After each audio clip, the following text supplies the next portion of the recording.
નમસ્કાર, હું છું જલ્પા ક્ષત્રિય અને આપ જોઈ રહ્યા છો કે ન્યૂઝ।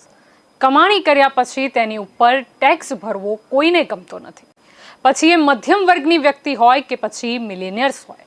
5 વર્ષ પહેલા વર્ષ 2016માં ઇન્ટરનેશનલ કન્સોર્ટિયમ ઓફ ઇન્વેસ્ટિગેશન જર્નાલિસ્ટે પનામા પેપર્સ લીક કર્યા હતા। ત્યારે વિશ્વના ધ્યાનમાં આવ્યું હતું કે પનામા જેવા ટેક્સ હેવન્સ દેશોમાં શ્રીમંત લોકો કેવી રીતે તેમની કાળી કમાણીનું રોકાણ કરે છે। પનામા પેપર્સમાં ભારતમાંથી બોલિવૂડ મિલેનિયમ સ્ટાર અમિતાભ બચ્ચન, પુત્રવધુ ઐશ્વર્યા બચ્ચન, અજય દેવગન, રાજકારણીઓમાં અનુરાગ કેજરીવાલ, શિશિર બજોરિયા વગેરેના નામો બહાર આવ્યા હતા। હવે પનામા બાદ પેન્ડોરા પેપર્સની તપાસને લગતા દસ્તાવેજો હવે સામે આવ્યા છે। એને પણ ICIJ દ્વારા તૈયાર કરવામાં આવ્યા છે। વિદેશી લિંકની તપાસ તથા તેની સાથે સંકળાયેલી આશરે 3.2 લાખ વિદેશી કંપની તથા ટ્રસ્ટો પાછળ રહેલા લોકોની તપાસ કરવાના પ્રયત્નનો એક હિસ્સો છે। પનામાની લો ફાર્મ મોસેક ફોન્સેકાના ડેટા સેન્ટર પરથી મેળવવામાં આવેલી ગુપ્ત માહિતીની ચર્ચા પનામા પેપર્સના સ્વરૂપમાં થઈ હતી। તો મોસેક ફોન્સેકાની 1.15 કરોડથી વધારે ફાઇલનો ડેટા ત્યારે લીક થયો હતો, ત્યારે વર્ષ 1977 થી 2015ના અંત સુધીની જાણકારી તેમાં આપવામાં આવી હતી। હવે પ્રશ્ન થાય છે કે પેન્ડોરા પેપર્સ શું છે અને આ કથિત પેન્ડોરા પેપર્સ લીકેજથી શું ખરેખર દેશ વિદેશના ભ્રષ્ટાચારી નેતાઓ, અભિનેતાઓ, સેલિબ્રિટીઝ સહિતની હાઈ પ્રોફાઇલ વ્યક્તિઓના ભ્રષ્ટાચાર રૂપી ભાનુમતીનો પટારો ખરેખર ખુલશે ખરો? સૌપ્રથમ તો પેન્ડોરા પેપર્સના ઇન્વેસ્ટિગેશન અંગે સમજવું ખૂબ જ જરૂરી છે। International consortium of investigative journalism નામની વિશ્વની અત્યંત વિશ્વસનીય સંસ્થાને આજથી બરાબર 2 વર્ષ પહેલા 14 કંપનીઓ અંગે ગુપ્ત માહિતી મળી હતી, જેમાં વ્યાપક પ્રમાણમાં આંતરરાષ્ટ્રીય સ્તરે સુરક્ષિત ટેક્સ હેવન અર્થાત કરચોરો માટે સ્વર્ગ સમાન ગણાતા દેશો દ્વારા થતી આર્થિક લેતી દેતી અંગેના દસ્તાવેજો પ્રાપ્ત થયા હતા।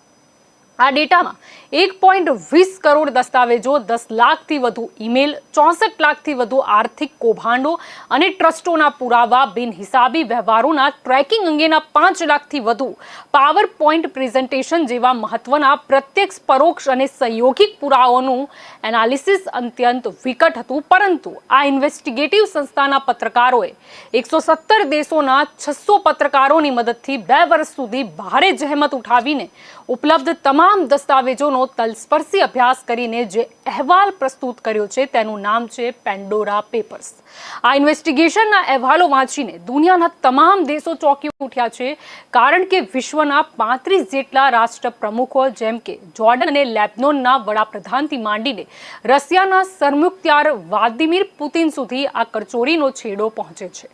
તો પાકિસ્તાનમાં ઇમરાન ખાન મંત્રીમંડળના 2 પ્રધાનો સહિત 7 નેતાઓ, તો ભારતમાં સચિન તેંડુલકર, જેકી શ્રોફ, અનિલ અંબાણી, નીરવ મોદી અને વિનોદ અદાણી સહિત કુલ 380 જેટલા ઉદ્યોગપતિ, ખેલાડી, રાજકારણી અને સેલિબ્રિટીઝનો સમાવેશ આ કરચોરીના વ્યાપક આંતરરાષ્ટ્રીય કૌભાંડમાં થઈ રહ્યો છે।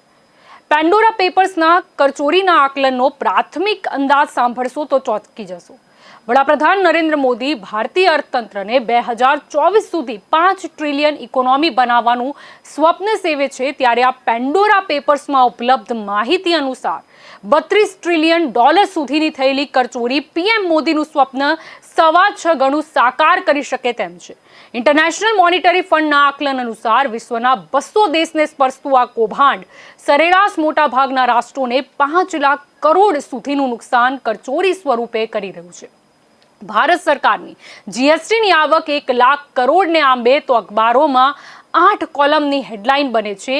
એ પરિપ્રેક્ષ્યમાં ભારતની આવકને 5 લાખ કરોડનો ચૂનો માત્ર કરચોરો લગાડતા હોય તો કથિત કરચોરીનું પ્રમાણ કેટલું વ્યાપક હશે એની કલ્પના કરવી પણ મુશ્કેલ છે। પરંતુ હકીકતમાં જોડો ક્યાં ડંખે છે? એક તરફ કરચોરો આટલી જંગી રકમની કરચોરી કરે છે અને પરિણામે ભારત સરકારની આવકને દેખીતી રીતે ભયંકર ફટકો પડે છે, જેના કારણે ભારત સરકાર ગરીબોના સામાજિક ઉત્કર્ષ, કલ્યાણ ઉપરાંત સામાન્ય નાગરિકની શિક્ષણ તથા સ્વાસ્થ્યની જરૂરિયાત પર પૂરતો ખર્ચ કરી શકતી નથી અને પરિણામે કોરોના કાળ જેવી આપત્તિ આવે ત્યારે સામાન્ય માણસે હાલાકી ભોગવવી પડે છે। પેન્ડોરા પેપર્સ અનુસાર આ વૈશ્વિક કરચોરોની મોડસ ઓપરેન્ડી શું છે? શું તે ગેરકાનૂની છે અથવા તો અનૈતિક છે? શું ભારતના કાયદા અનુસાર વિદેશમાં મૂડી રોકાણ ટ્રસ્ટના નામે ખરેખર ન કરી શકાય?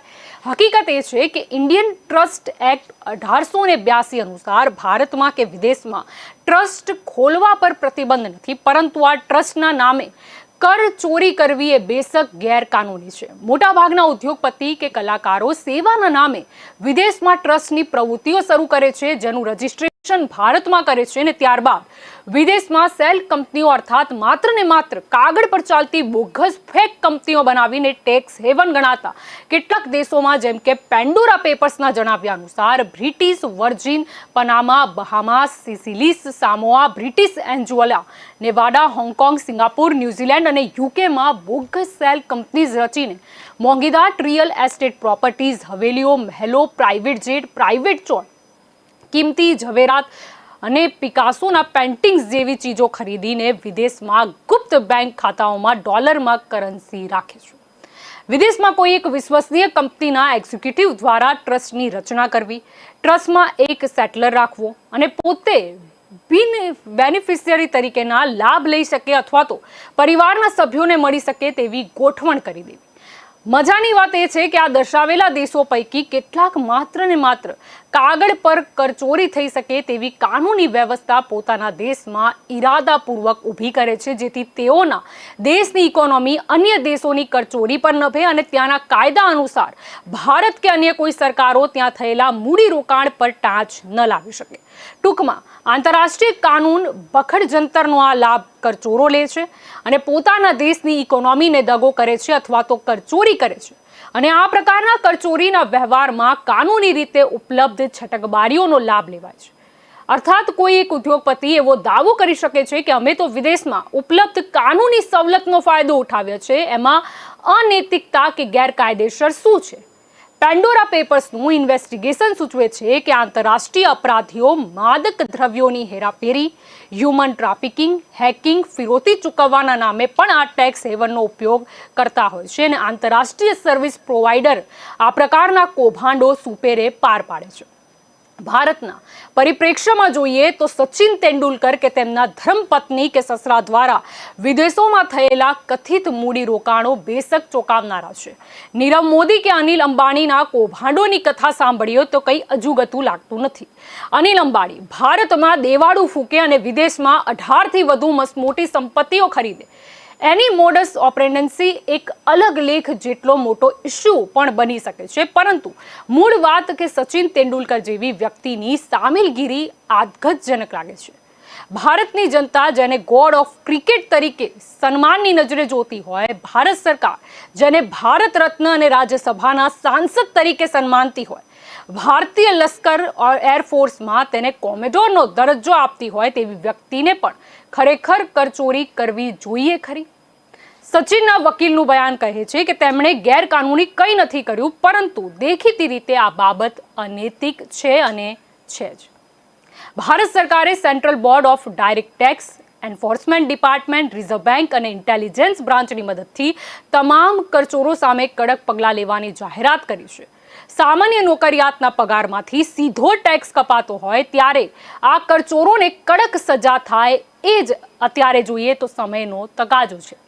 અને આજ આપણો ચર્ચાનો વિષય છે અને આપણી સાથે આજે ચર્ચામાં જોડાઈ ગયા છે રાજકીય વિશ્લેષક જ્યોતિ અમીન પટેલ આપણી સાથે જોડાયા છે, ભાજપ તરફથી ઉર્વિસ કંથારિયા આપણી સાથે જોડાયા છે અને રાજકીય વિશ્લેષક પ્રકાશ કાપડિયા પણ આપણી સાથે જોડાયા છે. આ બધાનું સ્વાગત છે કે ન્યૂઝમાં. જ્યોતિબેન, આપથી શરૂઆત કરવા માંગીશ. પેન્ડોરા પેપર લીકનો જે મામલો સામે આવ્યો છે ત્યારે પ્રશ્ન ખરેખર એ જ થાય છે કે શું હાઈ પ્રોફાઇલ જે વ્યક્તિઓ છે એનો ભ્રષ્ટાચાર ખુલશે ખરી? જલ્પા, અત્યાર સુધી દરેક વર્ષોથી થતું આવ્યું છે કે જેવી રીતે તમે પહેલા કહ્યું કે કોઈને ટેક્સ ભરવો ગમતો નથી અને એમાં જે મિલિયનર્સ હોય એમનો ટેક્સની આંકડો તો કરોડોમાં જતો હોય, એટલે એ લોકોને બચાવવા માટે એ લોકો વિવિધ રસ્તા શોધે. વર્ષો પહેલા એક જમાનામાં રોકડ સ્વરૂપે કે સોના સ્વરૂપે છાની જગ્યાએ રાખવામાં આવતું હતું. પછી જે સરકારે એક્સપોર્ટને અને બહારના ફંડને, વિદેશી ફંડને ભારતમાં આકર્ષવા માટે થોડાક દરવાજા ખોલ્યા ભારત માટે, તો એનો ફાયદો કરતા ગેરફાયદો વધારે ઉપાડાયો છે. એકચ્યુઅલી આ છટકબારી છે કે જે ધનપતિઓ દ્વારા ઉપયોગમાં લેવા આવે છે, કારણ કે એમાં આમ જુઓ તો ઇલીગલ નથી કહેવાતું, પણ અનૈતિક જરૂર થઈ જાય છે, કારણ કે ખરેખર આ જે નીતિ બની હતી એ વિદેશી રોકાણ આકર્ષવા માટે બની હતી. પણ એવા દેશો કે જ્યાં નથી એમની ઓફિસ કે નથી કશું એમની ફેક્ટરી, ત્યાં કંપનીઓ બેનામી સ્થાપવામાં આવે છે અને પછી અહીંયાથી ત્યાં કાળું નાણું ટ્રાન્સફર કરીને સફેદ રૂપે અહીંયા લાવવામાં આવે છે. હવે ટેક્સ હેવન દેશ શા માટે છે? અમુક દેશો એવા છે કે જ્યાં એમની ઇકોનોમીને સપોર્ટ કરવા માટે નથી એમની પાસે ધંધાકીય કશી સગવડ, એટલે ત્યાં ઉદ્યોગ ધંધા નથી, ફેક્ટરીઓ નથી, કે ઘણા દેશ એવા છે કે જે ટુરિસ્ટ ઉપર એટલું ચાલી શકે એમ નથી, એટલે એ લોકોને મૂડીની જરૂર હોય, એટલા માટે એ લોકો એમને ખબર છે કે એમને ત્યાં જેટલું આવવાનું છે બધું કાળું નાણું જ હશે, પણ એમને નાણું જોઈએ છે ગમે તે સ્વરૂપે હોય, એટલે એ લોકો ગુપ્તતાની ખાતરી આપે છે. અને એના લીધે જેવી રીતે આપણે સ્વિટ્ઝરલેન્ડ સ્વિસ એકાઉન્ટ્સના બધા પહેલા પણ માહિતીઓ બહાર પડી જ હતી, અમુક એ લોકો પહેલા બહુ જ ના પાડી હતી માહિતી આપવાની, ગુપ્તતાનો અધિકાર બતાવ્યો હતો. એવી રીતે ગુપ્તતાના અધિકાર તળે એ લોકો કોઈને માહિતી આપતા નથી, એટલે 2 નંબરના પૈસા સાચી ઘણી રીતે સચવાઈ જાય, એટલે આવા લોકો માટે એ દેશ સ્વર્ગ સમાન થઈ જાય. હવે મુદ્દો એ છે કે આવા પેપર્સ, આ તો કદાચ છેલ્લા 1 દશકામાં 5મું પેપર લીકેજ છે, પણ પ્રશ્ન એ જ છે કે શું આજ સુધી જેટલા પહેલાય 4 લીક થયા એમાં કોઈના ઉપર પણ એક કાર્યવાહી થઈ? પનામામાં અમિતાભ બચ્ચનને એ બીજા બધા ઘણાનું નામ આવ્યું હતું, એ બધાને વહેલી મોડી ક્લીન ચીટ મળી ગઈ, કોઈના ઉપર કશું એક્શન લેવાયું નહીં. દેખાવા ખાતર સમિતિઓનું ગઠન થાય, તપાસનો દોડ કરાય, પણ પછી જેની ઉપર સરકારની રેમ નજર હોય એ બધાને ક્લીન ચીટ આપી દેવાય, અને સરકારની ક્લીન ચીટ એની લિસ્ટમાં ગુડ લિસ્ટમાં ના આવતા હોય એવા લોકો ઉપર થોડી ઘણી કાર્યવાહી થાય ને પછી પણ એમની પાસેથી પૈસા લઈને બધું રફા દફા થઈ જતું હોય છે. હા, પરદેશમાં ચોક્કસ આ બહાર આવે તો ખળભળાટ મચી જાય, કારણ કે ત્યાંના મતદારો જાગૃત છે, એટલે જો પોલિટિશિયન્સ હોય તો એ લોકોની કેરિયર આખી સાફ થઈ જાય, કારણ કે લોકોની નજરે ઉતરી જાય તો ફરી એમને વોટ ના મળે. આપણે ત્યાં કમનસીબે આપણા મતદારોની યાદ શક્તિ બહુ ટૂંકી છે, બહુ ઝડપથી ભૂલી જાય છે, કાં તો કોઈને કંઈ ફરક પડતો નથી, આવ્યું તો આવ્યું, કંઈ નહીં. એટલે કોઈ નેતાની મને ખ્યાલ નથી કે આ કાળું નાણું બધાની પાસે જાણે જ છે બધા, કે આજકાલ કોઈ નેતા એવો ના હોય કે જેની પાસે કાળું નાણું ના હોય. અને આજે તો અપરાધીકરણ થઈ ગયું છે, સંસદમાં કેટલા બધા સાંસદ સભ્યો એવા છે કે જેમની ઉપર અપરાધના કેસ ચાલે છે, પણ છતાંય શું એની અસર એમના મતદાન ઉપર થઈ છે, એમની વોટ બેંક ઉપર થઈ છે? એ ના થાય ત્યાં સુધી આ બધાનો કશો અર્થ નથી. એટલે ખરા અર્થમાં જે દિવસે આપણા નાગરિકો જાગૃત થશે ને ત્યારે આ બધી વસ્તુનો અર્થ છે, બાકી તો બધું ઢંકાઈ જવાનું છે. હા, ખળભળાટ મચે, પણ આ નથી અત્યારે સચિન તેંડુલકરનો ચાહક વર્ગ ઓછો થવાનો, એ લોકો એકચ્યુઅલી પછી બહાના શોધી કાઢે, જેવી રીતે એમના વકીલે કહ્યું કે આ ઇલીગલ નથી, ચોક્કસ ઇલીગલ નથી, પણ આ લીગલ વસ્તુનું છોડેલી છટકબારી વાપરી છે. જ્યારે તમે કોઈ ત્યાં આગળ ફેક્ટરી નથી, તમારી કોઈ વર્કિંગ કંપની નથી, અપોસ્ટ્રોફિયસ વર્કિંગ, કાગળ ઉપર નહીં, તો પછી તમે આને ટેક્સ ને ફક્ત ટેક્સ બચાવવા માટે જ આ વસ્તુનો ઉપયોગ કર્યો, એ તો ચોક્કસ ગણી શકાય. એટલે આમાં સરકારે થોડા કડક પગલાં લેવાની જરૂર છે, કારણ કે ભારતનું અર્થતંત્ર પર ઘણો બધો ફરક પડે છે આવી વસ્તુઓથી, કારણ કે જેવી રીતે તમે કહ્યું એમ કે ટેક્સની માત્રા ઘણી ઓછી થઈ જાય તો વિકાસ કાર્યો ઉપર ખૂબ અસર પડે, કારણ કે આજે કોઈ પણ કાર્ય કરવું હોય બજેટ વગર કશું થાય નહીં. એટલે આવા ટેક્સ ચોરોને પછી એ ભલે એમની ગુડવિલમાં આવતા હોય કે ગમે એટલો મોટો એમનો ચાહક વર્ગ હોય.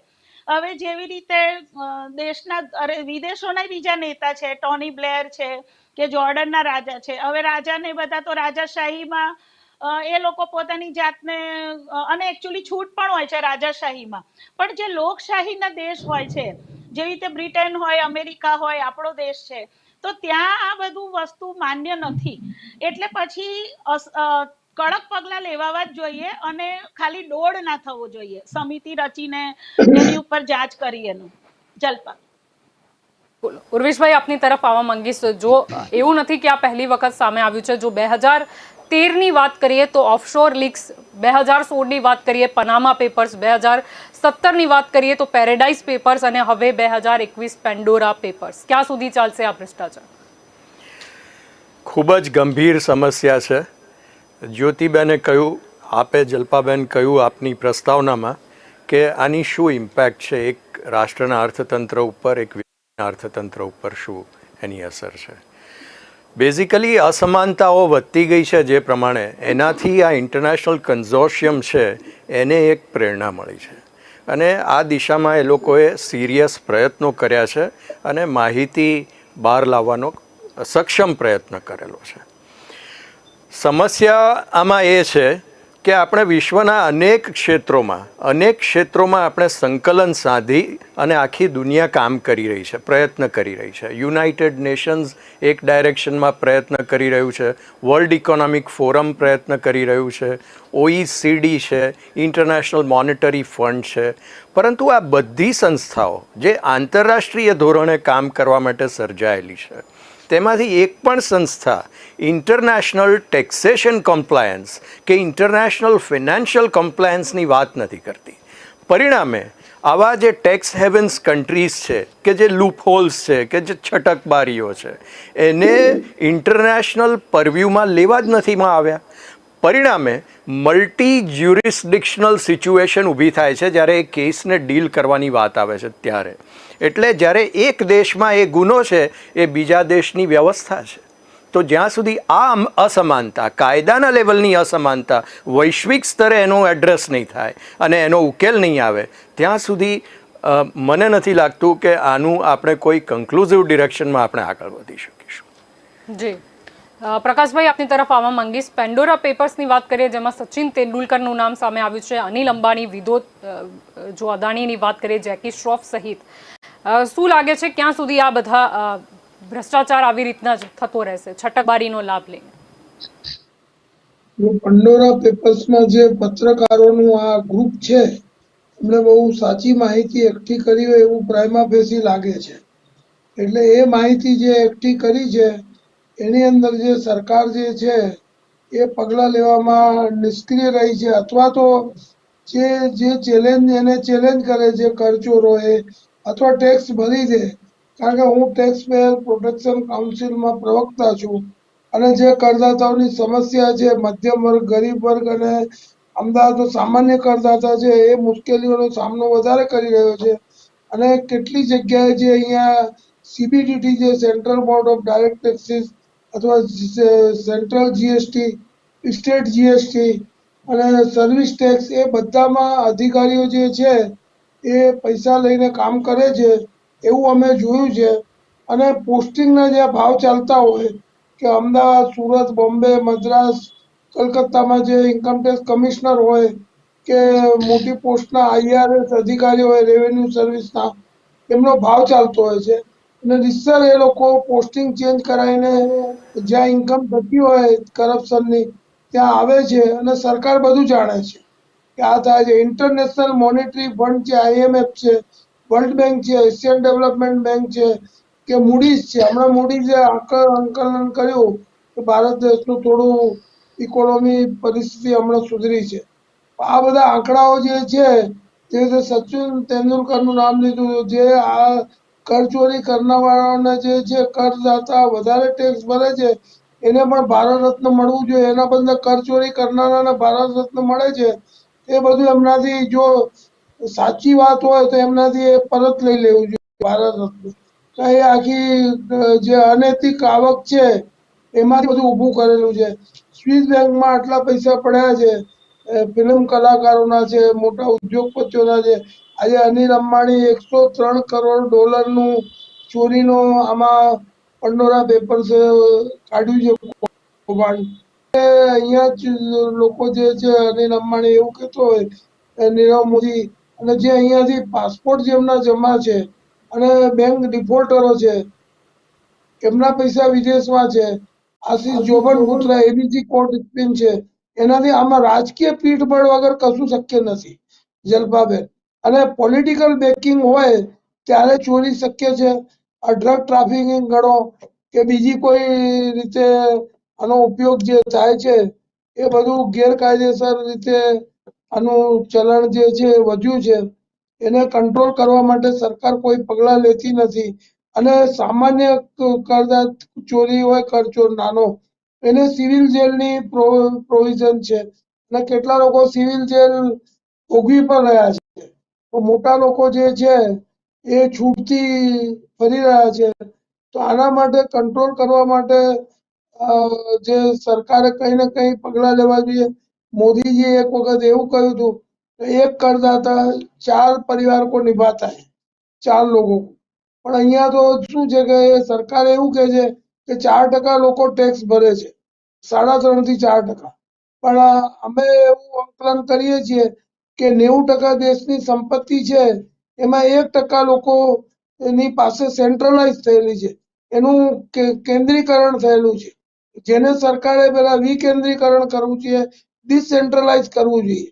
જે એક જગ્યાએ સંપત્તિ એકઠી થઈ ગઈ છે અને ગરીબી અને અમીરીની ભેદ રેખા બહુ ખાઈમાં રૂપાંતર થઈ ગઈ છે, એનું કારણ આ જ છે. અને દેશની આર્થિક સ્થિતિ અત્યારે ખરાબ છે.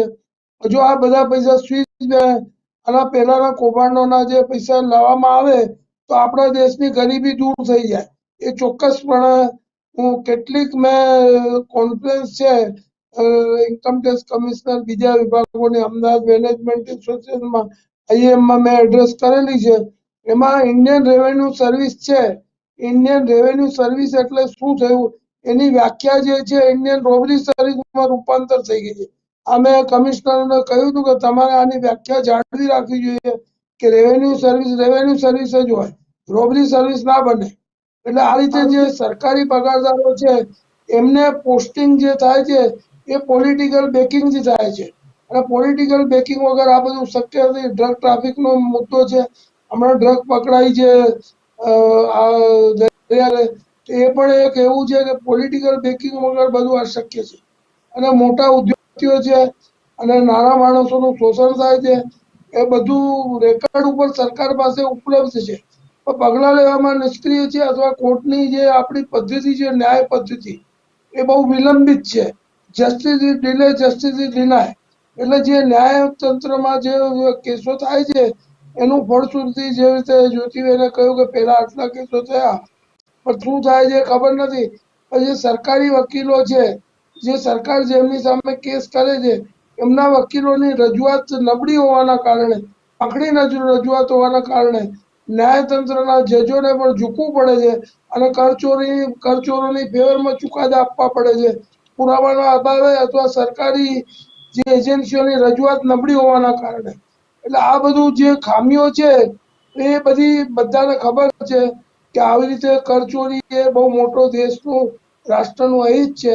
અને એવા લોકોને જેમને આ લોકોએ પુરસ્કારો આપેલા છે એ બધાના પાછા લઈ લેવા જોઈએ.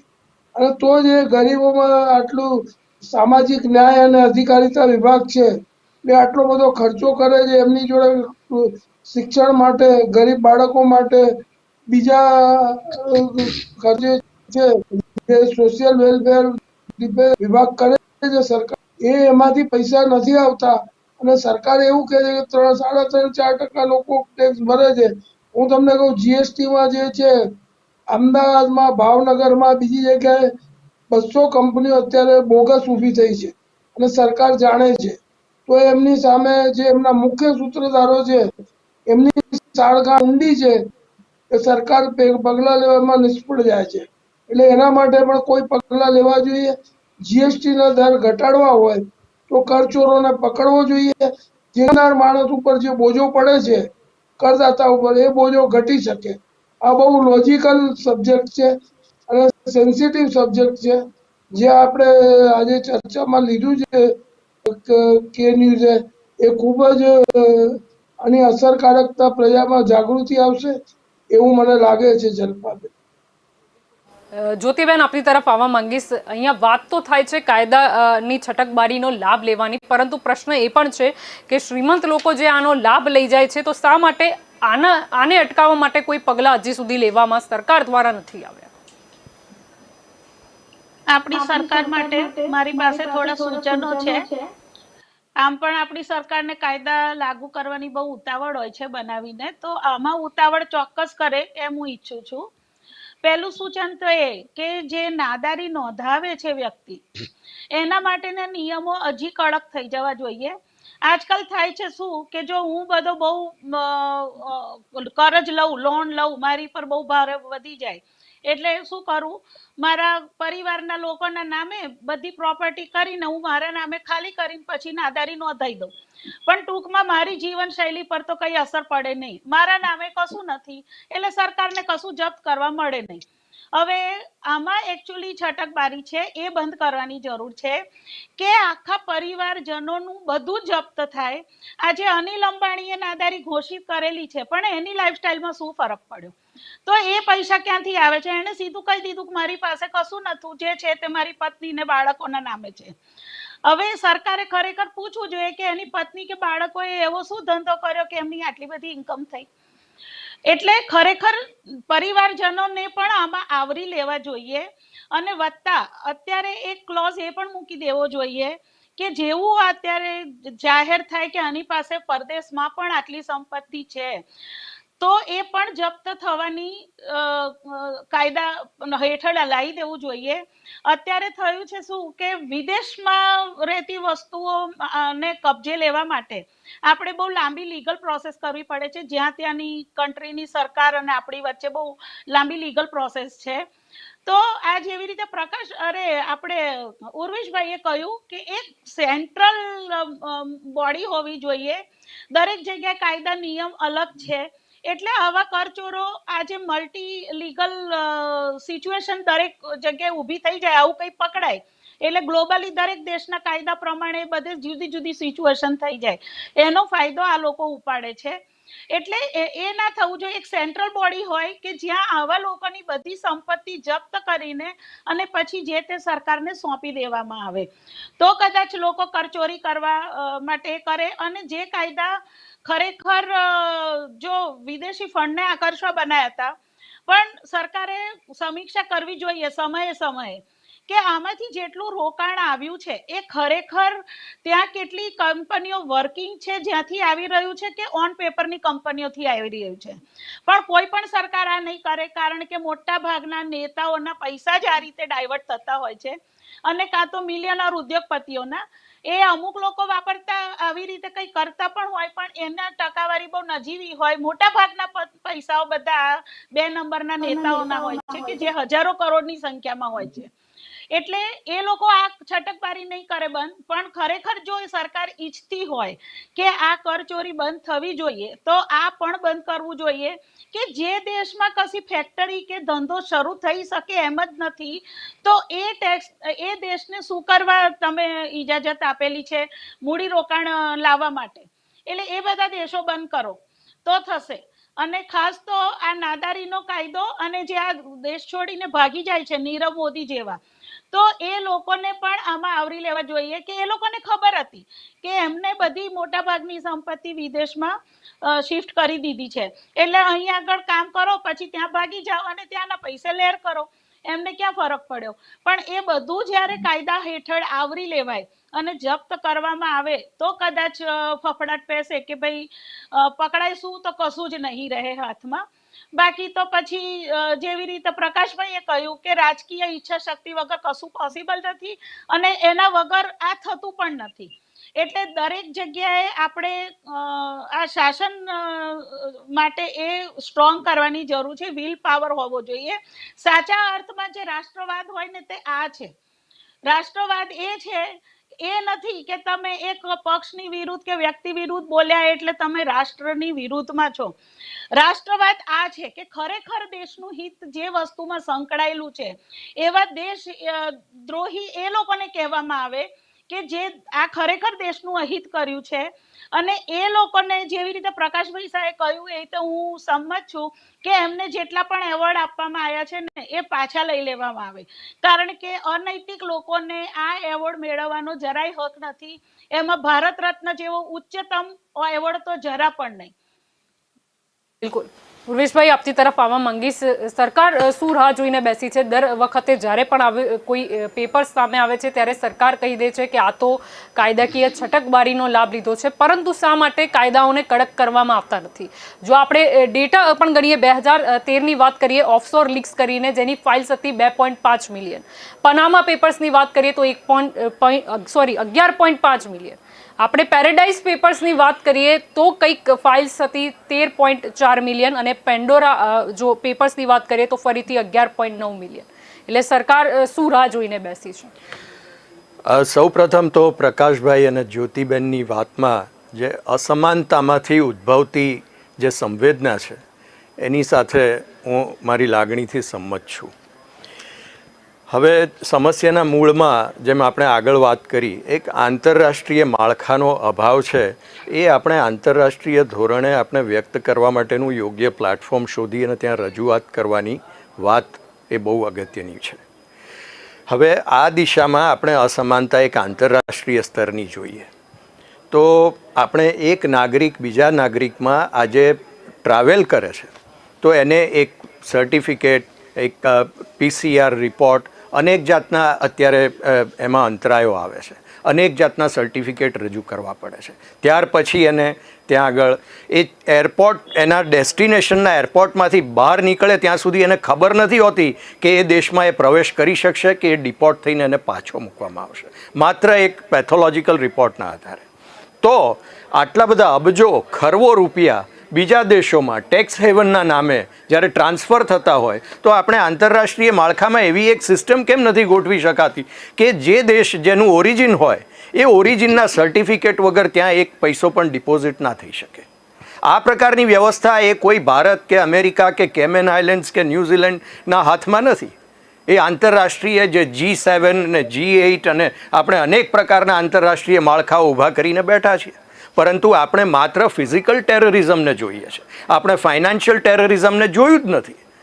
આપણે ફાઇનાન્શિયલ ટેરરિઝમના જે એની જે અસરો છે લોકો ઉપર, જનમાનસ ઉપર, એને આપણે જોતા જ નથી. અને મારી દ્રષ્ટિએ તો એ ઇન્ટરલિંક જેને કર્યું હોય એને આપેલા સન્માન પરત લેવા જોઈએ કે નહીં? ચોક્કસ. આ પ્રક્રિયા છે. આ પ્રક્રિયામાં દરેક સ્ટેજમાં સરકારના પહેલા તો હાથ મજબૂત થાય એ પ્રકારનું આંતરરાષ્ટ્રીય માળખું હશે. મજબૂત કોણ કરશે? સરકાર પોતે કરશે કે જનતા કરશે? હા, એટલે આંતરરાષ્ટ્રીય માળખામાં જે ત્રુટીઓ છે એ પહેલા આપણે તો જોડવાની જરૂર છે. બીજી વસ્તુ કે વેલિડેશન કે જે આંતરરાષ્ટ્રીય માળખાઓમાં જે પણ ત્રુટી હોય, પરંતુ આપણે પણ જેમ કે સચિન તેંડુલકરની વાત કરીએ કાં તો પછી અનિલ અંબાણીની વાત કરીએ, આપણા દેશમાં પણ જો થોડા કાયદામાં ફેરફાર કરી દઈએ કે વિદેશમાં આટલું ઇન્વેસ્ટમેન્ટ જો એ થશે તો અહીંયા આટલા રૂપિયા તમારે ચૂકવવા પડશે, એવું તો કરી શકે છે ને. આંતરરાષ્ટ્રીય લેવલની ક્યાં વાત આવી? ચોક્કસ. દેશમાં બી ઘણા કાયદા છે, એમાં પણ આપણે એવો કાયદો નાખી દઈએ કે તમારે વિદેશમાં ગમે તે દેશમાં, જરૂરી નથી કે આ ટેક્સ હેવન નામના જે દેશ છે, તમે ગમે તે દેશમાં રોકાણ કરવું હોય તો પહેલા સરકારને આટલો ટેક્સ જમા કરાવી દેવો. ચોક્કસ વાત છે જલ્પાબેન, પરંતુ વાસ્તવિકતા એ છે કે 2014 સુધી આપણો દેશ પણ એક પ્રકારે ટેક્સ હેવન જ હતો, કારણ કે 3%, 2% લોકો ઇન્કમ ટેક્સના દાયરામાં આવતા હતા. મોટાભાગની સિસ્ટમ આપણે ટેક્સની બહાર હતી. ઇકોનોમિક સિસ્ટમ GSTની જે વાત કરી એ આપણે દુનિયાએ 40 વર્ષ 50 વર્ષ પહેલાં ઇન્ટ્રોડ્યુસ કરેલી છે, એ આપણે હમણાં વાત કરી એની. એટલે આ સરકારનો જે પ્રયત્ન છે એ કોમ્પ્લાયન્સ તરફનો પ્રયત્ન છે, અને બે મોટા ઉદાહરણો છે. એની અસરો કેવી રીતના, એની સફળતા નિષ્ફળતાની આપણે ચર્ચા નથી કરતા, પણ એક ડિરેક્શન, એક વિઝન, એક ઇન્ટેન્ટ એની વાત કરીએ છીએ કે GST આપણે લાવ્યા, ડિમોનેટાઇઝેશન લાવ્યા કે જેથી આ પ્રકારના જે ફંડ્સ છે એ પાછા ના આવી શકે આ સિસ્ટમમાં અને સિસ્ટમને વધારે ડિટેરિયોરેટ ના કરી શકે. આ એક પ્રકારનું કેન્સર છે, એને અટકાવવું પડે, એને કાપવું પડે. એ પ્રક્રિયા પેઇનફુલ છે અને એ ડિરેક્શનમાં આપણે એફર્ટ શરૂ કર્યા છે. આજે 1 લાખ કરોડ દર મહિને આપણે આપણી રેવન્યુ કરી છે, પરંતુ જ્યારે રેવન્યુ ડેફિસિટની વાત આવે છે ત્યારે દુનિયાના તમામ દેશોને આ પ્રશ્ન નડે છે કે એમના ફંડ્સ આવી રીતે ઓફશોર પાર્ક થયેલા છે અને પોતાની સિસ્ટમમાં રેવન્યુના નામે એ લોકોને ડેફિસિટ ચાલે છે. એમાં યુનાઇટેડ સ્ટેટ્સ પણ બાકાત નથી કે જાપાન પણ બાકાત નથી. એટલે પ્રશ્ન જે છે એ સમગ્ર વિશ્વનો છે અને જે કોઈ એમાં કન્વિક્ટ થાય એ લોકોને યોગ્ય સજા થવી જોઈએ તેવું બધા જ માને છે. પરંતુ આંતરરાષ્ટ્રીય એના માટે આપણે રાહ જોઈને બેસીએ કે આ જે 2013, 16, 17, 21 કે હવે 22માં ક્યારે આવે, 23માં ક્યારે આવે, કે તાત્કાલિક કોઈ પગલાં લેવા જોઈએ? તાત્કાલિક પગલાં આપણે જે લઈ શકતા હોઈએ એ ચોક્કસ લેવા જોઈએ, પરંતુ જે કોમ્પ્લેક્સિટીઝ જે છે, પગલાં લેવામાં જે અંતરાયો છે, એ અંતરાયોને દૂર કરવા માટે આંતરરાષ્ટ્રીય સ્તરે જે પ્રયત્નો કરવા જોઈએ એ પણ આપણી એક ડિરેક્શન હોવી જોઈએ. જી પ્રકાશભાઈ, આપની તરફ આવવા માંગીશ. મેં જેમ કીધું, શું એવું કરી શકાય છે કે કોઈ બી અહીંયાનો જે નાગરિક છે એને વિદેશમાં રોકાણ કરવું હોય તો પહેલાં સરકારને આટલો ટેક્સ ચૂકવવો પડશે, અથવા ખબર પડી તો પછી એની રકમ વધારે હશે અને સજાને પાત્ર પણ થશે? જો એવો કાયદો બનાવવામાં આવે તો શું થાય? આ કાયદો જે છે એ કાયદો, ટેક્સનો કાયદો છે એ CBDT ના માળખાની નીચે રચાય છે અને સરકારનું ભલામણ હોય છે. એવા બધા CBDT ના ચેરમેન છે જે પણ રહેતા હોય બધા મોટી IRS ડિગ્રીના માણસો હોય છે અને એમને ખબર છે કે ક્યાં લૂપહોલ્સ છે અને ક્યાંથી બંધ કરવું જોઈએ. પણ સરકારી હસ્તક્ષેપના કારણે, રાજકીય હસ્તક્ષેપના કારણે નથી થતું. અમે ઘણા સજેશનો મોકલ્યા. એક જાહેરહિતની અરજી અમે કરી હતી. લક્ષ્મણદાસ CBDT ના ચેરમેન હતા. ગુજરાત હાઈકોર્ટ, નામદાર હાઈકોર્ટે અહીંયા એમને હાજર કર્યા હતા કે ભાઈ આ જે અધિકારીઓને જે છે એવો પ્રશ્ન છે કે ભાઈ જે એસેસમેન્ટ કરે છે એની જો વધારે ટાર્ગેટ પૂરું કરશે તો એને પ્રમોશન આપવામાં આવશે. એટલે ટાર્ગેટ પ્રમોશન એને મહિનાથી મળે એટલે નાના કરદાતાને આકારણી વધારે કરીને પ્રમોશન મેળવતો હતો. એના સામે પિટિશન થઈ હતી. નામદાર ગુજરાત હાઈકોર્ટે કાયદો રદ કર્યો, એ સર્ક્યુલર રદ કર્યો. એ ભ્રષ્ટાચારને પ્રોત્સાહન આપવા વાળું સર્ક્યુલર હતું. એટલે આ બધું જે અત્યારે ચાલી રહ્યું છે કે વિદેશમાં આપણે ફંડ રોકાણ કરીએ, હું તમને કહું કે સુરતના જે એક આશિષ દેસાઈ છે અને એ અત્યારે સિંગાપુરમાં છે છેલ્લા 7-8 વર્ષથી. અહીંયાનું કૌભાંડ કરીને એ લોકો ત્યાં ગયા.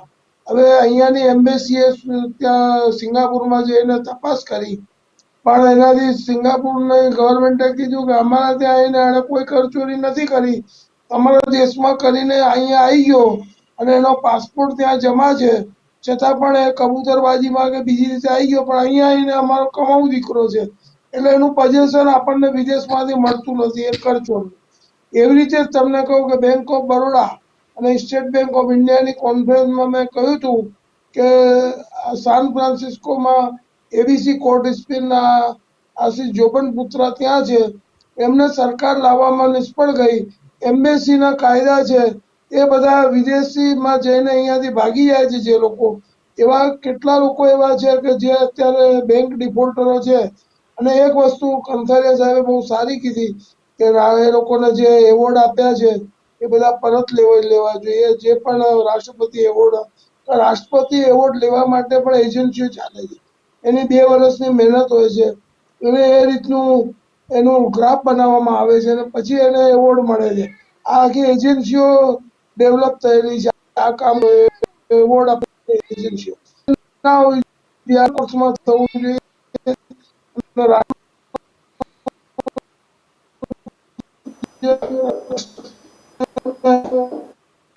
અપાય તો કેવું લાગે બધાને કે આ દેશમાં આવું ચાલે છે કે રાષ્ટ્રપતિ એવોર્ડ અપાઈ જાય છે. એટલે બહુ ગંભીર બાબત છે અને ઊંડાણપૂર્વક વિચારવા જેવી છે. અત્યારે બેંક છે, કંથારિયા સાહેબ, હું તમને કહું કે બેંક ઉઠી જાય, ડિફોલ્ટર થાય, ચૂકવતી નથી. આજે દાખલા તરીકે જ્યોતિબેન પડ્યા હોય કે તમારા પડ્યા હોય, મારા 1 કરોડ પડ્યા હોય, બેંક ઉઠી જાય તો 5 લાખ આપે છે. પેલા 1 લાખ આપતા હતા. આપણે 80 બેંકો ગુજરાતમાં બંધ થઈ, માધવપુરા બેંક, પછી કોઓપરેટિવ બેંકો, શિડ્યુઅલ બેંક હતી. તો હવે આ જે 5 લાખનો કાયદો છે ને એ બીજા દેશોમાં નથી, આપણા ભારત દેશમાં જ છે કે જેટલા પૈસા રાષ્ટ્રીયકૃત બેંકોમાં પડ્યા હોય અને બેંક ઉઠી જાય તો એને પૂરા પૈસા આપશે. સમજાવી આ બહુ મહત્વની બાબત છે. તમે ઉપર સુધી પહોંચાડો આ બાબતને કે ડિપોઝિટર આજે બેંકોમાં સલામત નથી આ ડિફોલ્ટરોના કારણે. અને આ કારણે જલસો છે. અને ઈમાનદાર જે ડિપોઝિટર છે, હું સિનિયર સિટીઝન છું, મારા પૈસા પડ્યા હોય અને મારે મોટી ઉંમરમાં જોઈતા હોય અને બેંક ઉઠી જાય તો મને મળી શકવાના નથી. આ લોકો બેંકોને જે મર્જ કરી રહ્યા છે એની પાછળનું લોજિક એવો છે કે એક ગંદા તળાવ ને નાનું તળાવ હોય એને સમુદ્રમાં ભેળવી દે એટલે ખબર ના પડે કે શું કઈ બેંક કમજોર છે અને શું છે. આ મર્જ કરવાનું પાછળનું કારણ લોજિક આ છે. પણ આ લોજિક પ્રજાના હિતમાં નથી, ન્યાયના હિતમાં નથી. એને સુધારો કરવો જોઈએ. અને તમે ભાજપના વ્યક્તિ છો, સરકારના માણસ છો, તમારી વિચારધારા શ્રેષ્ઠ છે. તમે ઉપર સુધી આ મુદ્દો પહોંચાડો કે ડિપોઝિટરની જે બેંક ઉઠી જાય એને પૂરા પૈસા મળવા જોઈએ. એટલે ભારત સરકારની ગરિમાનો પ્રશ્ન આવે છે, ફાઇનાન્શિયલ સિચ્યુએશનનો પ્રશ્ન આવે છે. એટલે આમાં થોડું વિચાર માંગી લે છે.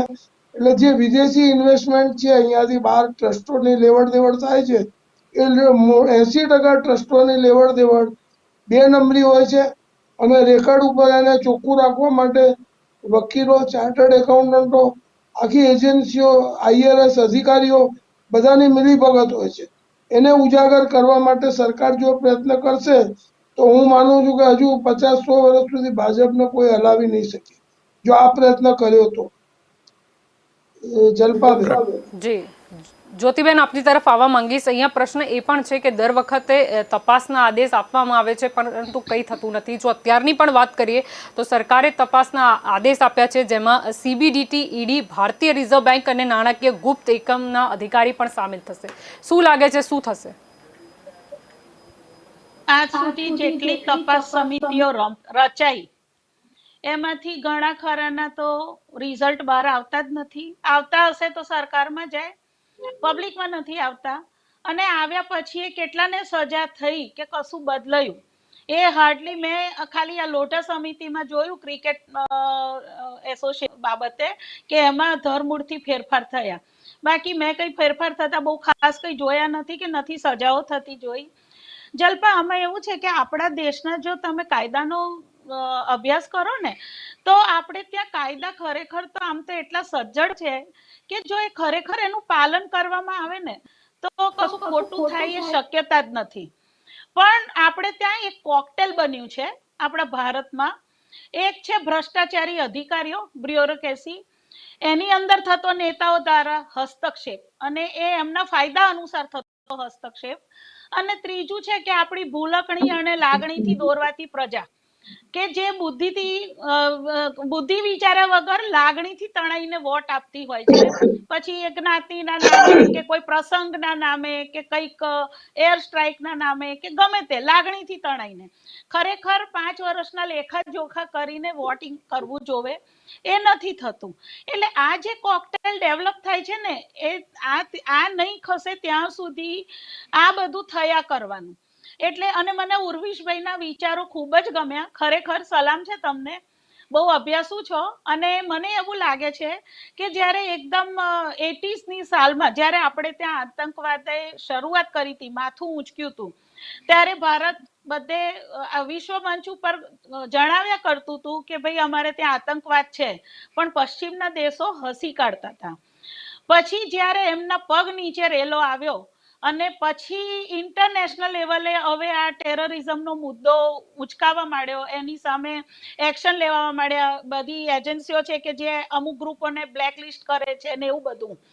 એટલે કદાચ એવું લાગે છે કે આ 5મું પેપર લીક છે. હવે કદાચ વિશ્વના દેશો થોડા સળવળે અને આવી કોઈ એક ગ્લોબલ બોડી બનાવે કે જેના હાથ નીચે આ બધું આવે અને એમાં એક્શન લેવાય એવું મને શક્યતા લાગે છે. પણ હવે આંતરરાષ્ટ્રીય રજૂઆત કરવી હોય તો ઉર્વિશભાઈની વાત સાચી છે કે કઈ એની G7 માં ફક્ત 7 છે દેશો એ વિશ્વ. અને આ જે અત્યારે પેન્ડોરા પેપર્સ લીક થયા છે એને તો કદાચ 200 દેશને આવરી લીધા છે. અને લગભગ એટલે કહી શકો કે આ વિશ્વવ્યાપી પ્રોબ્લેમ છે.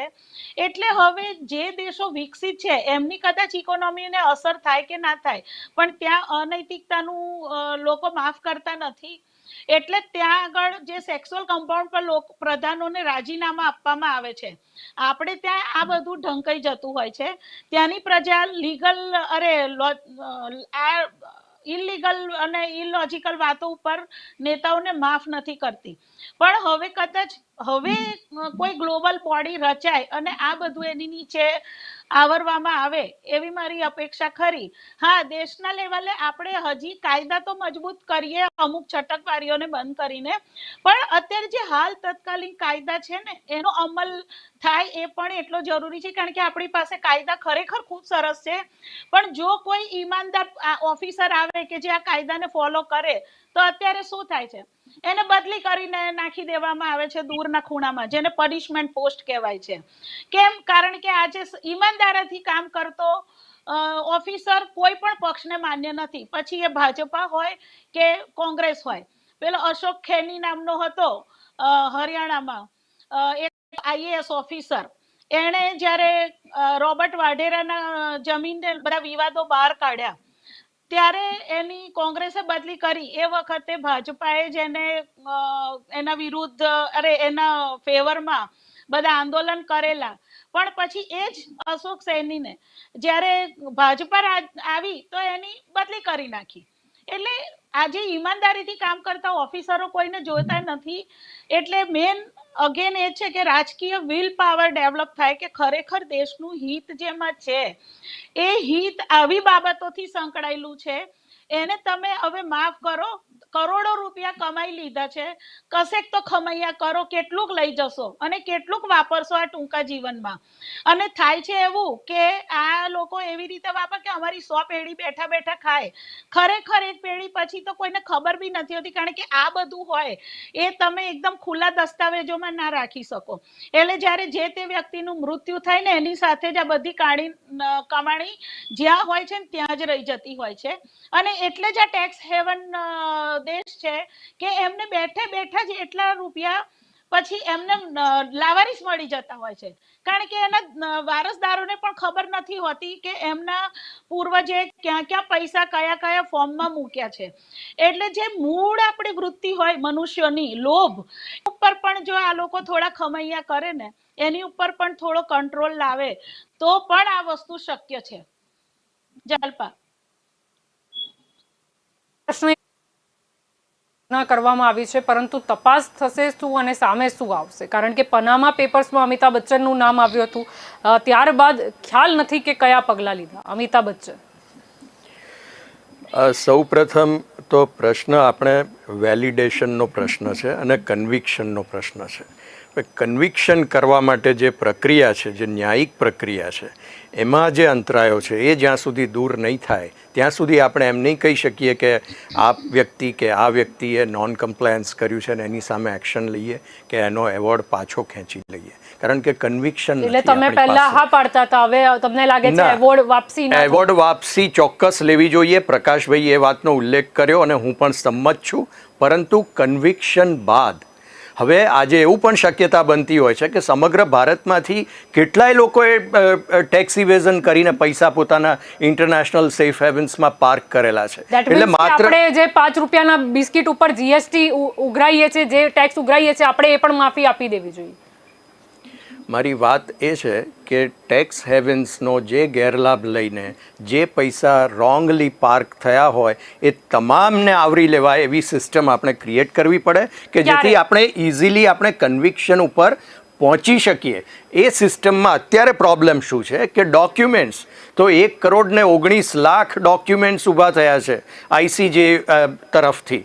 હવે 1,19,00,000 ડોક્યુમેન્ટ્સનું વેલિડેશન થાય, એનું કમ્પ્લાયન્સ અને નોન કમ્પ્લાયન્સમાં ક્લાસિફિકેશન થાય, એની પ્રોસિજર આગળ વધે અને એક્શનમાં પરિણામે, કન્વિક્શનમાં પરિણામે, ત્યારે આપણે આ રિયાલિટી, આ વાસ્તવિકતા છે બેન, એને આપણે સ્વીકારવી છે. તો એ પ્રકારની સિસ્ટમ બને અને કન્વિક્શન લોકો બનવામાં કેટલો સમય લાગશે? 2013 પહેલા ઓફશોર લીક્સ, પછી Panama papers 2016, 2017 paradise papers, 2021 પેન્ડોરા papers.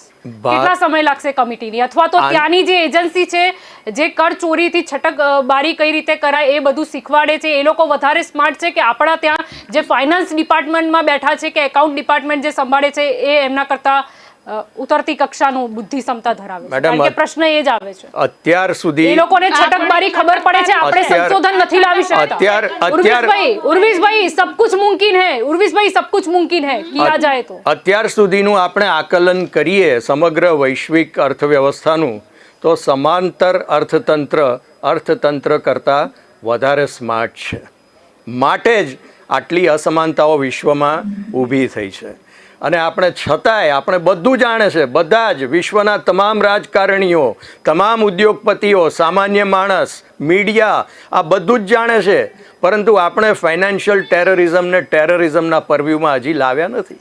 ક્યારે લાવીશું? એ સમગ્ર વિશ્વ એક થઈને વાત કરે, એક હાકલથી વાત કરે, ત્યારે એ શક્ય બનવાનું છે. એને માટે ભારતે જે પ્રયત્ન કરવાનો છે એ કરવાનો છે, અને પોતાના દેશમાં જે કંઈ કરવું પડે એની શરૂઆત થઈ ચૂકી છે. જી, શું શરૂઆત થઈ ચૂકી છે? જીએસટી અને ડિમોનેટાઇઝેશન. જી, એનાથી શું થયું? એનાથી જે રેવન્યુ ડેફિસિટ છે આપણી એ ઘટી, જે ટેક્સ ચોરી હતી એ ઓછી થઈ છે, અને ધીમે ધીમે એક નોન કમ્પ્લાયન્ટ ટેક્સેશન હેવન હતું આપણો કન્ટ્રી, એ ટેક્સેશન ડ્રિવન કમ્પ્લાયન્સ ઇકોનોમી તરફ આગળ વધી રહ્યું છે. આપણે દુનિયાના દેશોમાં જઈને રોકાણની વાતો કરીએ છીએ, ઇન્વેસ્ટમેન્ટ પ્રમોશનની વાત કરીએ છીએ. મારી દ્રષ્ટિએ સૌથી મોટું મારી દ્રષ્ટિએ સૌથી મોટું રોકાણ એ કોમ્પ્લાયન્સ છે. કોમ્પ્લાયન્સ તરફ આપણે આગળ વધીશું તો રોકાણ ઓટોમેટિક ફોલઆઉટ છે. જી, એટલે આપણે વિદેશમાંથી અહીંયા કઈ રીતે રોકાણ આવશે, અથવા આપણે શું કરીશું કે કરચોરી જે કરે છે એના ઉપર પણ ધ્યાન આપીએ. જેમ મેં શરૂઆતમાં કીધું, તો કદાચ મોદીજીનું જે સપનું છે એના કરતાં વધારે બેટર આપણી ઇકોનોમી થઈ જશે. સાચી વાત છે. આપણે કંઈ કરીશું તો સાચી વાત છે. મુમકિન હે. સાચી વાત છે. ટેક્સ અને આપણે પણ ઘણા એવા કાયદા છે એમાં સંશોધન લાવી શકીએ છીએ. આપણને બીજા કોઈની જરૂર નથી. ઉર્વિશભાઈ, ચોક્કસ. એટલે આપણે એ દિશામાં આપણે પ્રયત્ન કરી રહ્યા છીએ. બધાના સૂચનો આવકાર્ય છે, અને એ સર્વાનુમતિ સદાય, અને એ દિશામાં આપણે આગળ વધી શકીએ તે આપણો હંમેશા પ્રયત્ન છે. જી, પરંતુ પ્રયત્ન ક્યારે અમલીકરણ મતલબ દેખાશે એનું? પ્રયત્ન તો 2013 થી થયો હશે. આપણે બે ક્ષેત્રોમાં, જીએસટીના ક્ષેત્રમાં પ્રયત્નોનું પરિણામ આપણે જોઈ રહ્યા છીએ. એ non compliant business ઇકોનોમીને compliant economy તરફ લાવવાનો પ્રયાસ છે.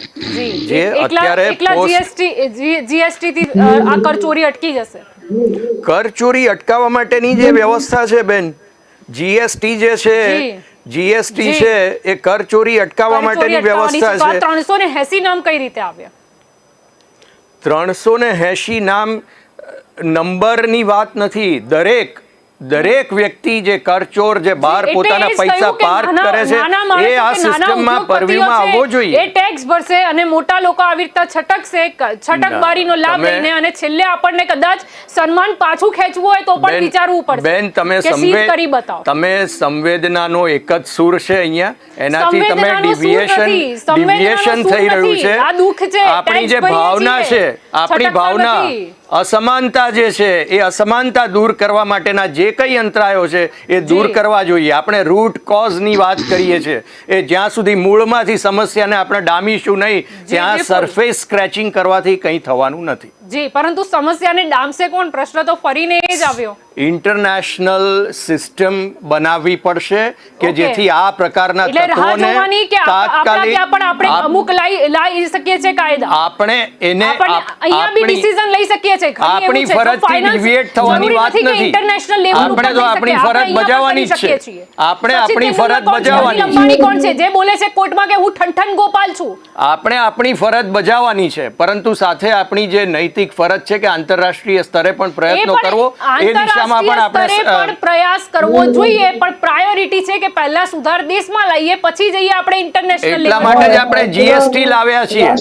એટલા માટે જ આપણે જીએસટી લાવ્યા છીએ. તમે અલાડી રહ્યા છો. હું વાત કરી રહી છું કે એ લોકો જે ટ્રસ્ટના નામ ઉપર ને એ બધે છટકે છે, એમાં સુધારો ક્યારે આવશે? ફક્ત જીએસટી ની વાત નથી. અને મેં જેમ કીધું, આપણને સંસદની વાત કરીએ તો બહુ બહુમતી છે.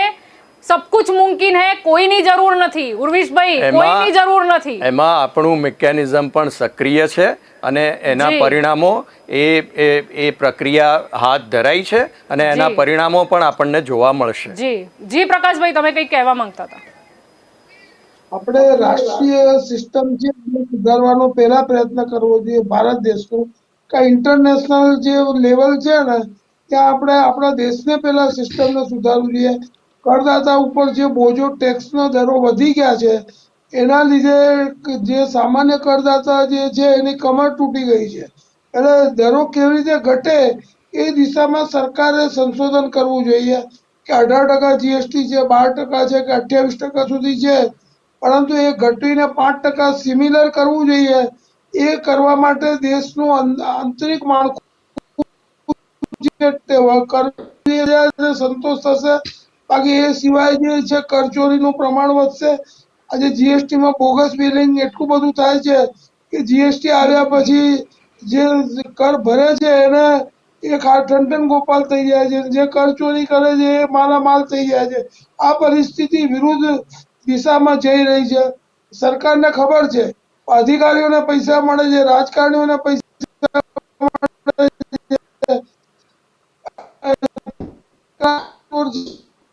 પીસાઈ જાય છે અને પ્રમાણિક માપ પર કરવેરાનો બોજો વધી જાય છે.